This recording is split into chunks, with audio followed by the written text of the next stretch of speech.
Mes salutations au peuple africain du Liptako Goma. Nous faisons immersion du côté du Niger, où le général Tchiani, président de la République du Niger, tire à boulet rouge sur Patrice Talon, président de la République du Bénin, qui l'accuse de velléité de troisième mandat à travers son laxisme et son manque de coopération contre les djihadistes qui sont en train de tuer les peuples, que ce soit au Bénin, que ce soit au Niger, au Burkina Faso, etc.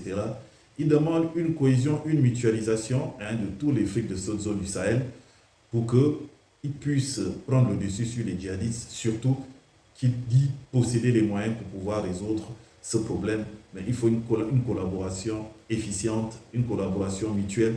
Et donc, il tire à boulet rouge sur Patrice Talon en fustigeant justement le comportement qu'il ne trouve pas panafricain et je dirais même patriotique. On dit que quand la tête est là, le genou ne porte pas le chapeau. Je vous laisse écouter l'entrevue du général Tchiani qui a duré d'ailleurs 3 heures. On va entamer d'autres préoccupations qui ont été discutées pendant cet entretien. Donc je ferai 3 ou 4 vidéos dessus pour informer justement le peuple africain. Je vous dis au revoir, que Dieu vous bénisse depuis vos différentes positions. Il faut qu'ils agissent en conséquence. Nous n'avons rien contre le Bénin, nous n'aurons rien contre le Bénin parce que nous savons que nous formons un seul peuple. Ouais. Si Patrice Talon pense que en sacrifiant des Béninois, il peut s'offrir un troisième mandat, c'est son choix. Mais nous, c'est notre choix également de faire la résistance et de révéler les enjeux géostratégiques à nos populations pour qu'elles comprennent ce qui se passe et éviter de se faire manipuler. C'est ça la situation qui se passe au Bénin. Et c'est ça qui est regrettable par rapport à ce qui se passe au Bénin, puisque au Bénin, comme au Niger, comme au Burkina, comme au Mali, c'est les forces de défense et de sécurité qui ne sont pas tombées du ciel, qui sont des fils de la nation, qui meurent. C'est des populations innocentes qui sont tuées chaque jour. Et c'est pourquoi nous appelons ces pays africains qui sont encore aveugles de se réveiller. Il est temps de se réveiller.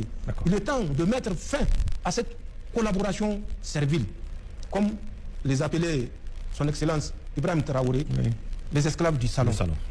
Ils doivent libérer le salon. Leur séjour prolongé dans le salon ne peut que nuire à leur pays.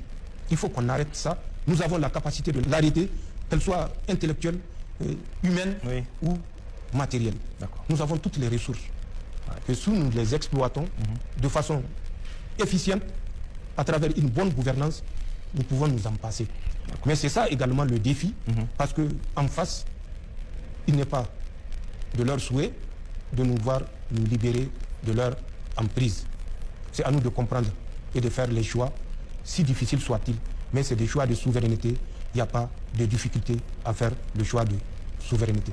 Donc que tous ces pays-là comprennent que ce que nous faisons au sein de la Confédération n'est pas un combat uniquement pour les pays de la Confédération, c'est un combat de tous ceux qui sont méprisés, dominés et maintenus colonisés. C'est leur combat que nous faisons aujourd'hui, c'est le combat contre la misère imposée. Voilà ce que j'ai à dire par rapport à ces deux pays et par extenso à d'autres pays, notamment qui se connaissent et qui savent de qui je parle. D'accord.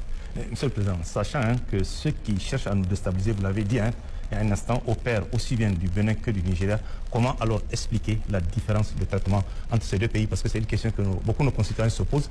Du côté du Nigeria, la frontière elle est ouverte, du côté du Bénin, non pas. Donc comment expliquer vraiment le traitement entre ces deux pays? Voilà. En fait, pour répondre à votre question, c'est que malheureusement, nous avons une certaine classe de Nigériens qui pensent qu'ils connaissent tout, qu'ils ont la solution à tout. Alors qu'ils n'ont la solution à rien, parce que pour chaque décision, il faut des éléments de décision.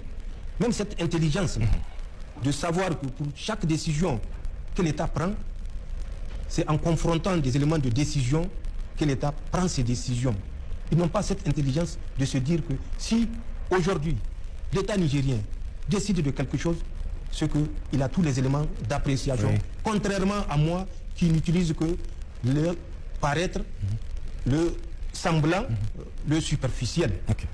Un État ne travaille pas avec le superficiel. Un État ne travaille pas avec le paraître. Un État, il travaille avec des facteurs de décision. Des éléments précis. Qui sont des éléments de renseignement qui ont été analysés, confrontés et qui ont permis de prendre la décision.